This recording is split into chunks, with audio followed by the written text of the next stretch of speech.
Aujourd'hui, on va parler du paillage. C'est un incontournable dans nos jardins. Il permet de maintenir l'humidité du sol, de réduire l'érosion et puis il nourrit la terre. Regardons ça de plus près.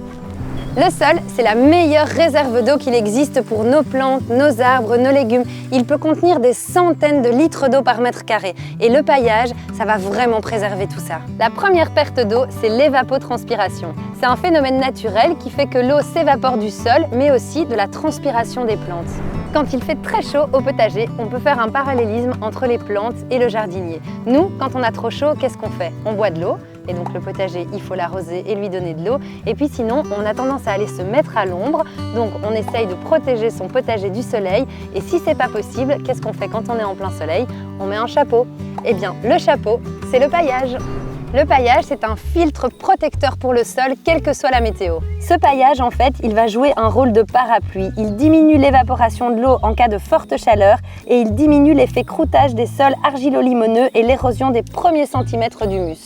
L'humus, c'est la couche de matière organique décomposée présente dans le sol, sur les premiers centimètres. Il favorise la fertilité et l'hydratation. Et puis, bien sûr, un autre avantage crucial du paillage, c'est le côté nourricier. Ce paillage, il va se décomposer lentement, libérer progressivement des nutriments et enrichir la terre en matière organique. Il faut juste être conscient que ça prend beaucoup de temps. C'est pas un engrais, mais bien un amendement. Venir déposer du paillage de chanvre au pied du plant de tomate et se dire qu'on nourrit son plant de tomate avec ce paillage, c'est tout à fait utopique. Pour comprendre l'effet nourricier du paillage, il faut d'abord comprendre que ça dépend énormément de la qualité du sol qui est en dessous. Plus le sol est vivant et plus il va être capable de digérer le paillage. Et là, on peut de nouveau faire un parallélisme avec l'être humain. On ne peut pas demander à quelqu'un qui n'a pas d'estomac de digérer un spaghetti bolognaise. Eh bien, le sol, c'est pareil. Avant de raisonner en termes de paillage, il faut d'abord raisonner en termes de nutriments pour le sol. Quand je suis arrivée sur ce terrain, je paillais. Je mettais de la paille absolument partout. La paille finissait par se décomposer et je m'étonnais de n'avoir aucune amélioration de la structure de mon sol. Sur un sol comme celui-ci, qui est un sol pauvre au départ, le paillage va pouvoir jouer son rôle de protection, mais il ne va pas pouvoir jouer dans un premier temps son rôle nourricier parce qu'il n'y a pas assez de micro-organismes pour décomposer le paillage. Chaque type de paillage a sa propre composition en nutriments. Pour que le sol puisse bénéficier de tous ces nutriments, si vous partez d'une situation comme celle-ci, il va d'abord falloir rendre votre sol plus vivant avec par exemple des composts ou des fumiers.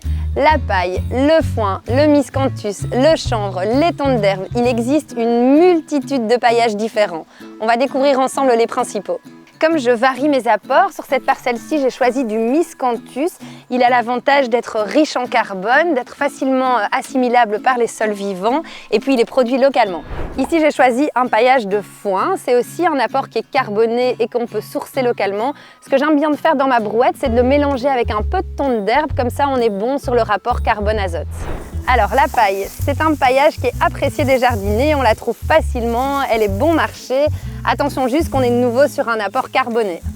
Il ne faut pas hésiter à en mettre une bonne couche.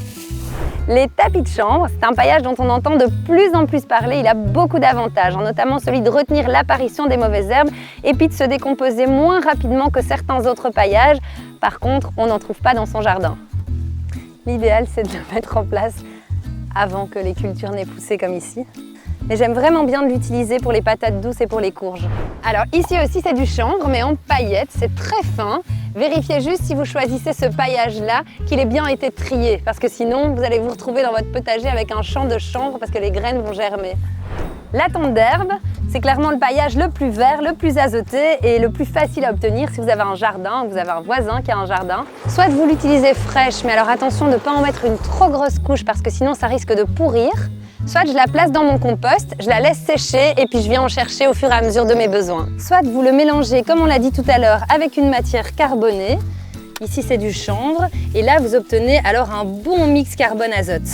Ce type de mélange, en fait, c'est le paillage que j'utilise le plus dans mon potager. En automne, je le fais avec des feuilles mortes et en hiver, avec de l'herbe séchée, avec du miscanthus, avec du chanvre, avec de la paille, avec tous les paillages carbonés que j'ai à disposition.